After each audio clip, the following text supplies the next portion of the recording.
Halo guys, kembali lagi di channel FebianR.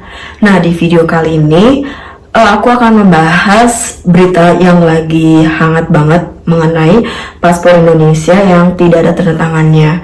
Nah, aku pun kaget banget untuk mengenai info kali ini karena sebelumnya tidak ada sama sekali himbauan atau peringatan dari kedutaan Jerman yang ada di sini ataupun yang ada di Indonesia. Dan kenapa sih tiba-tiba terjadi seperti itu? Dan yang seperti kita tahu saat ini memang mungkin Jerman sedang banyak sekali kedatangan imigrasi, tidak hanya dari Indonesia melainkan juga dari negara lain. Dan yang seperti kita tahu juga semenjak perang antara Ukraina dan Rusia, itu banyak sekali orang-orang yang dari Rusia ataupun yang dari Ukraina datang ke Jerman. Dan itulah sebabnya kenapa mungkin paspor kita atau di negara kita pun terkena imbasnya, yang dimana mungkin tidak untuk banyak-banyak orang datang ke Jerman. Ini tidak hanya berlaku bagi yang masih di Indonesia.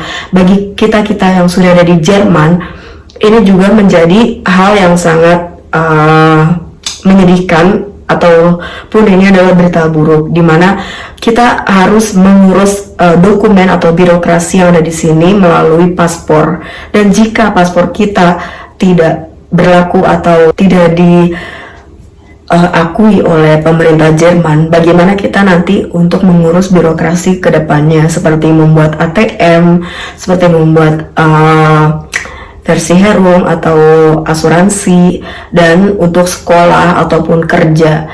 Dan ini menjadi sangat-sangat mengagetkan sekali.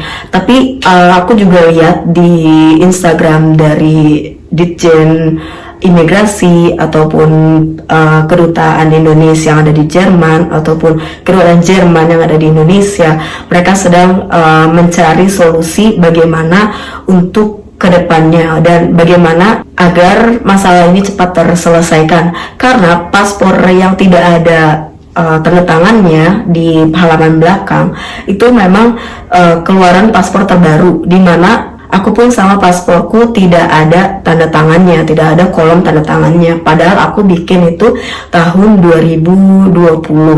Dan aku tidak tahu sampai tahun berapa ada kolom tanda tangannya. Dan kalau misalnya teman-teman yang sudah di Jerman dan baru mengecek paspor kalian tidak ada tanda tangannya, dan tidak sendirian, karena kita juga aku sendiri pun masih mengikuti bagaimana proses atau bagaimana jalan keluar yang akan dilakukan atau diselesaikan oleh pemerintah Jerman itu sendiri dan juga pemerintah Indonesia. Aku juga banyak banget baca komen-komenan atau banyak juga yang bilang kalau ada yang sudah beli tiket pesawat, ada yang sudah bikin visa, ada yang sudah dapat termin, tapi semuanya harus gagal cuman gara-gara paspor yang tidak ada tanda tangannya. Dan ini pun tidak hanya berlaku bagi teman-teman yang baru bikin paspor ya, tapi buat teman-teman yang dari lama, mungkin sudah bikin janji atau termin di kedutaan Jerman yang ada di Indonesia. Ada juga yang dia sudah benar-benar tinggal berangkat, tapi kali ini sudah benar-benar tidak bisa gitu, hanya karena paspornya tidak ada kolom tanda tangannya. Dan jika nanti teman-teman tetap datang ke Jerman, itu pun tidak bisa masuk, karena nanti ketika teman-teman ada di pintu pengecekan visa dan dilihat paspor teman-teman belum ada tanda tangannya, itu jauh lebih berbahaya, karena teman-teman nanti sudah datang ke Jerman, sudah beli tiket, dan harus pulang lagi ke Indonesia.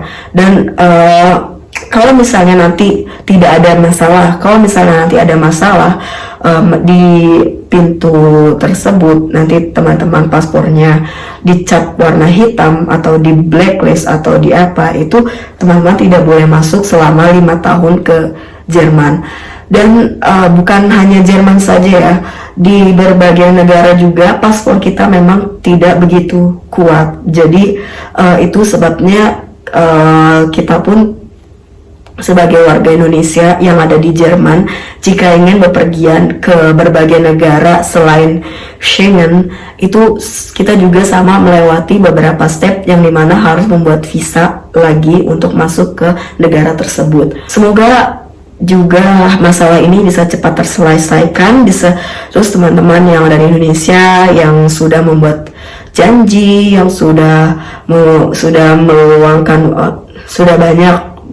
meluangkan waktu untuk membuat visa, belajar bahasa Jerman, dan lain sebagainya, tidak berkecil hati dan tetap semangat, karena kita yang ada di Jerman juga kita berharap masalah ini cepat terselesaikan dan bisa ada jalan keluarnya. Jadi kalau misalnya teman-teman nanti ada info ataupun nanti aku ada info apa, aku akan coba sharing di Instagram ataupun di YouTube aku sendiri. Tapi untuk kali ini memang kita yang ada di sini tidak tahu ataupun ini benar-benar terjadi secara mendadak perubahan seperti ini. Dan ini terjadi benar-benar 11 Agustus 2022 kemarin. Tapi untuk teman-teman yang mau tetap ke Jerman, jangan berkecil hati, karena di Jerman banyak sekali peluang yang bisa teman-teman coba, entah itu au pair, FS-Short, BFD, ataupun Ausbildung, ataupun duale studium, ataupun kerja seperti biasa, atau juga bisa dengan kuliah. Jadi buat teman-teman yang masih semangat, atau buat teman-teman yang masih ingin tetap ke Jerman, tetap semangat, dan juga mari kita sama-sama berdoa semoga masalah ini bisa cepat selesai. So mungkin itu saja video singkat kali ini, dan kalau misalnya teman-teman masih ada pertanyaan, saran, atau kritik, bisa juga langsung komen di bawah atau bisa Instagram @febinrs. So, terima kasih buat teman-teman, dan jangan lupa untuk like, comment, subscribe untuk channel YouTube aku. Semoga channel YouTube aku bisa membantu kalian untuk memberikan informasi-informasi mengenai Jerman dan juga sebagainya. So, see you in the next video and ciao.